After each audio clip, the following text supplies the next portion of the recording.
So, what's up, Jessup? What up? So, my name is Missy Russ, and I'm a senior here at William Jessup, and I'm just going to say right now that I love the fact that the lights are so bright I can't see a single face. That makes me feel a lot better. So I grew up in Bakersfield, and when I say that, I usually don't get a response, and I figure that it's for two reasons. It's either people know exactly where Bakersfield is, or they have absolutely no clue at all, both of which are reasons not to clap. So it's kind of like, I'm from Stockton. Oh, wait! That basically means Stockton is cooler than Bakersfield. I'm not talking about my childhood anymore. So yeah, I'm a senior here. Last year, I was an RA for the apartments. This year, I work just across the freeway at Bridgeway Christian. Anyone? Okay, a couple of you. I see you. I'm an assistant to one of the pastors, and I love my job. So great way to start the morning. I'm just going to go right into this. I want you to think of something that you're scared of, right? It's a great thing to think about first thing to start your day. I'm going to tell you my top 3, but you guys have to promise to use this knowledge for good and not evil. Good, not evil. Oh my gosh, I'm scared. Okay, so the first thing is I'm afraid of jumping off of things. Like, if someone asked me to jump off the stage right now, I probably would do it, but only because I don't want to look like a sissy. The second thing is I'm afraid of frogs. Frogs freak me out. I remember being a 6-year-old girl on the playground, and all the boys would chase me with the tiny little devil frogs. You know, the ones that inhabited like every playground of your childhood? Those ones, they would chase me with them, and me being a smart little one, I realized that if I pretended to like frogs, the boys would stop chasing me with them. Totally worked. To this day, I still pretend to like frogs. Inside, I internally scream. The last thing is lakes. I don't like lakes. I like looking at lakes, right? I like running around lakes. I even worked up at Hume Lake. But the thought of swimming in a lake, oh, some people like that place. I love it. So the thing is, I know that the second I put my toes in that water, I am no longer the top of the food chain. I don't know about you, but I like being the top of the food chain. So that's why I don't go on lakes. It's good. A little bit of a story behind that. A few years ago, there was this family from our church, and they were like, hey, college group, we have a 3-story lake house, and I'll cook for you, and my husband will drive the boat. You guys should come hang out. And it was spring break, so they were like Christian options for spring breakers. It was awesome. So there was about 20 of us. Yeah, they're not a lot. So we went up. There was about 20 of us. And the plan that week was to spend as much time on the water as possible. And me not liking lakes every day, still a smart one, I would put on my swimsuit and make people think that I got in the water at some point that day. I didn't. Yeah, see? It works. You come up with plans. Anyway, boats are okay. I can do boats. So we're out in the boat in the middle of the lake, and we're doing tubing. And I don't know if you guys know what tubing is, but it's kind of like a big, giant rubber raft, and then it has handles, and then you hold on to it, and then it's pulled by the boat by this flimsy little string, and you try to not fall off and die. Like, if you're trying to picture it, it's almost like a cat toy for the Loch Ness. You just picture him pawing at it a little bit. That's kind of what this is, right? I feel like that's an accurate description. So everyone in the boat had gone, and they're like, Missy, it's your turn. And I'm like, great. Yay. So I didn't want to look like a sissy. There were cute boys on the boat, right? So you ladies laugh. You have all done something stupid for a cute boy, okay? You guys laugh. You have done multiple stupid things for cute girls. So we're all on the same page, right? Okay.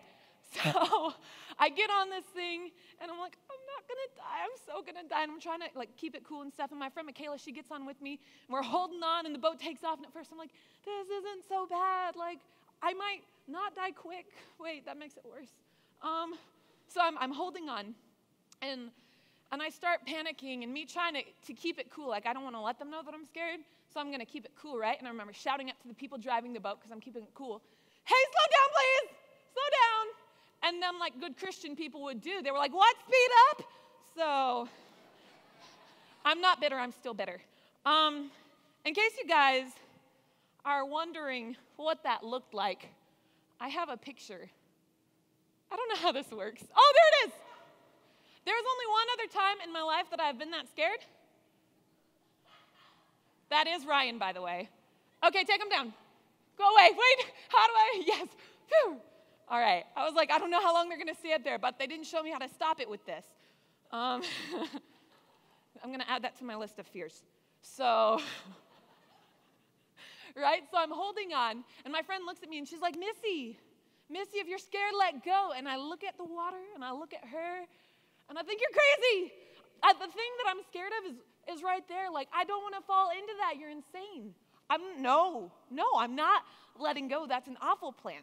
So I'm holding on still, and she looks at me again, and she's like, Missy, if you're scared, let go. And my thought process just goes a little wild. Sometimes I feel like my brain is just a really weird version of Disneyland, and then things start spinning, and I could make a movie with what happens in my brain.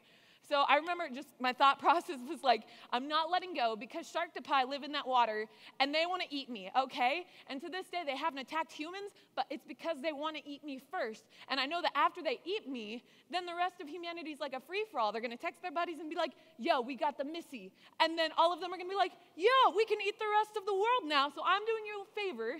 You're welcome. Yeah.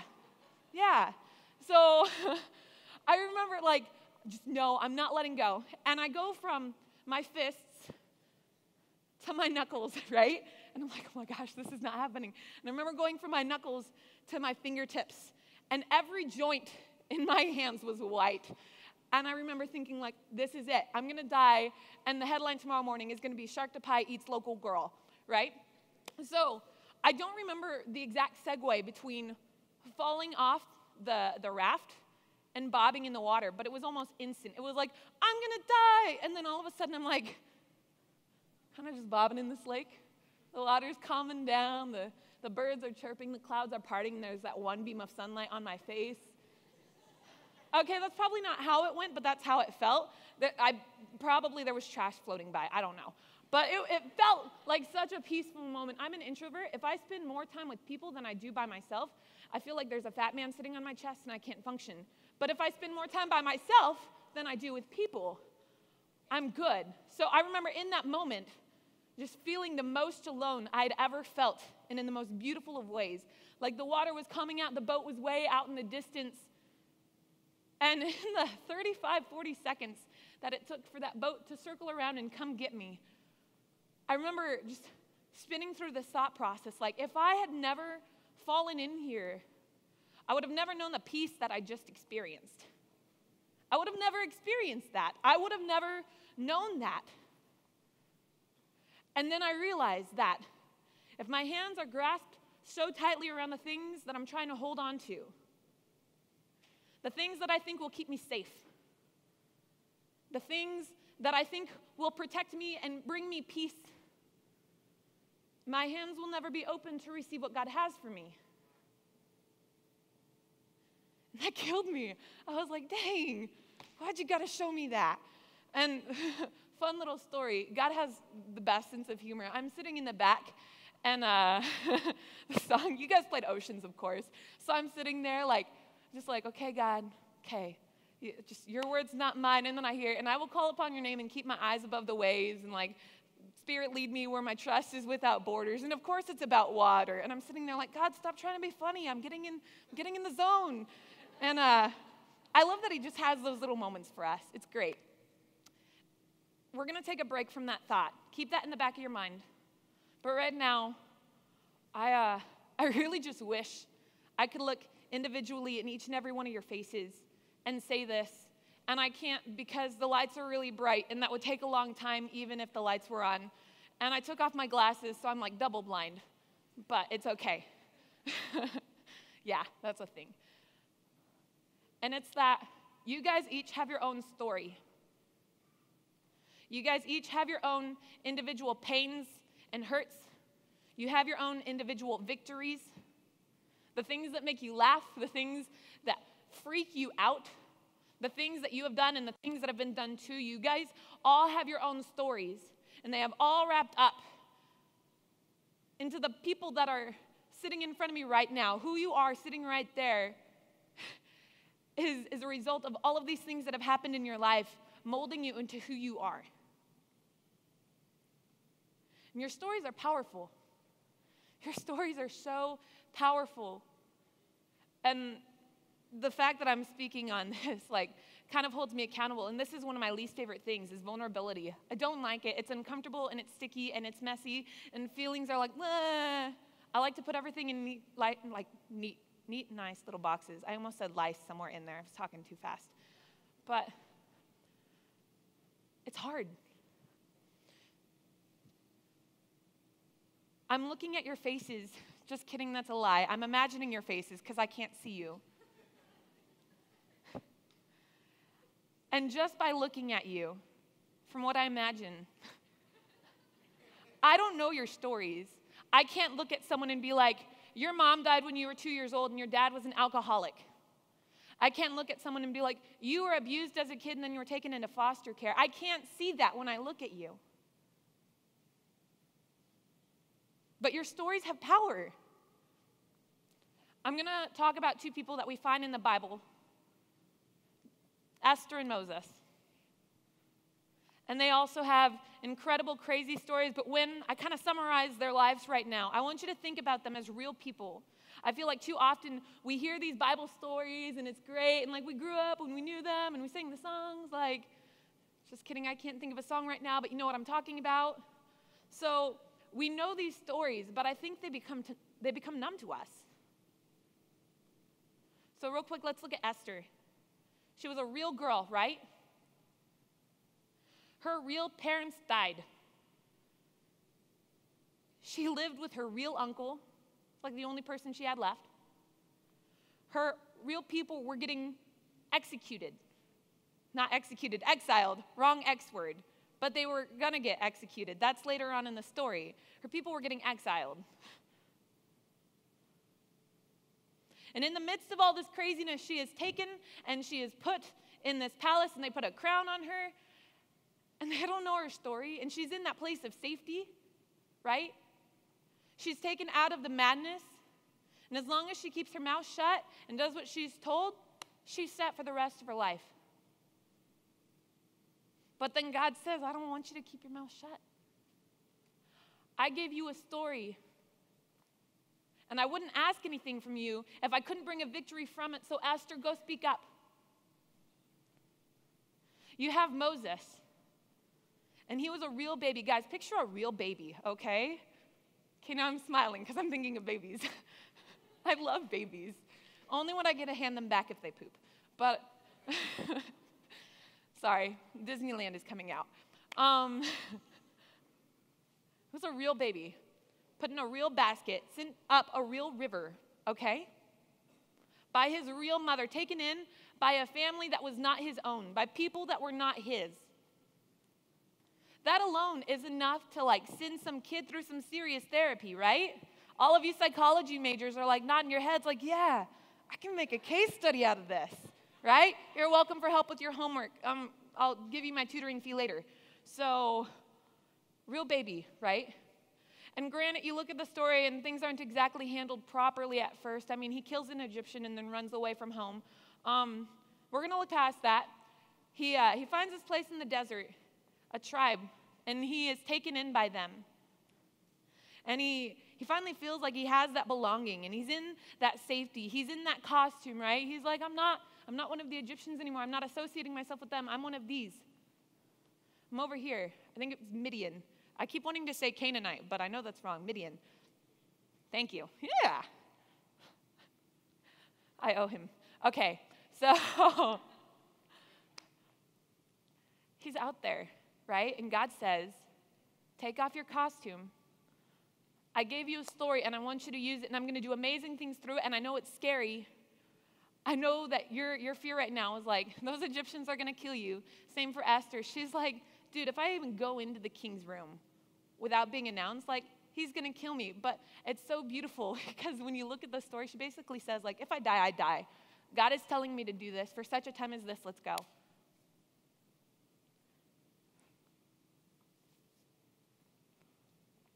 And I'm trying to imagine what that was like. That's a crazy thing. That is just, oh my gosh, I like mentally processing that right now. I need to stop because I'm just going to stop saying words and stand here like, oh. All right, I'm going to tell one last quick story. It's actually not that quick, but I'll talk fast and it'll compensate. So, not too long ago, I was at a birthday party. And I didn't know a lot of people at the birthday party, but I did know my friend Big Bro. Since I've moved to this area about 2 years ago, I've only adopted 2 people as big bros. This is one of them. And I didn't know a lot of people there. I knew some of them. But I remember the next day, Big Bro was driving to LA, and he calls me. He's on the Bluetooth. We start talking about the party the night before. And we talk about the party, and we talk about the people. And I'm like, yeah, that one guy there, he was so cool. Like, he was one of the happiest men, not plural. He was one of the happiest men that I've ever met in my life. And Big Bro says, yeah, he was really happy. And then he pauses. He says, Missy, you don't know, do you? And I said, what do I not know? And he says, not too long ago, he was married. And on his honeymoon, there was a tragic accident, and his wife passed away. His wife didn't make it. And I just remember that hitting me like a ton of bricks, because the man that I met at the party the night before, he had light in his eyes and a smile on his face, and he did not seem like someone who had known brokenness. And I just remember trying to process that, like pressing the phone to my face, and I remember rambling, saying, Big Bro, I wish people wore name tags. I wish people had some sort of sign or insignia that said, hi, my name is so-and-so, and I was married, but then my wife died, and I'm trying to figure out how to move on in life without letting go of her memory, because she's still a big part of me. Or, hi, my name is Rachel, and I don't like when you put your hand on my shoulder. I don't like when you put your arm around my back. I don't like when you try to hug me, because when people hug me, I flash back to the 7-year-old girl that I used to be who couldn't go run and hide in the closet fast enough. Or, hi, my name is Jacob, and every morning I look in that mirror and I button up my shirt, and I think maybe my dad was right. Maybe I'll never amount to anything. Or, hi, my name is Missy, and I've been hurt in the past by people that I thought I could trust. So because of that, I've built up walls between myself and others. And in the past several years, I haven't had a real relationship, romantic or otherwise, because of that. Now I'm coming to a place in my life where I want to start having those relationships, but it's been so long that I don't know how. You guys, we all have stories, and I'm looking around and I see light in your eyes and smiles on your faces. And I know the man that I met at that party, I genuinely believe the joy of the Lord can do that to you. The joy of the Lord can put light in your eyes and a smile on your face. And I believe that man, that's what was happening. But I would also be foolish to believe that that's not something we can cheaply reproduce on our own. You guys have stories. You guys have powerful stories, and God is sitting there like, I gave you that story. I have so many amazing things for you to do through this story. Just let me use you. I'm so passionate about this. Guys, imagine what our community would look like if we started sharing our stories. And I know some of you guys are thinking like, man, I go to Christian college. Some of the stuff in my past, I don't think anyone in this room would understand. And not to minimize your story or your pain, because that is a beautiful thing, but I would be so willing to bet that there's someone probably within a 20-foot radius who can.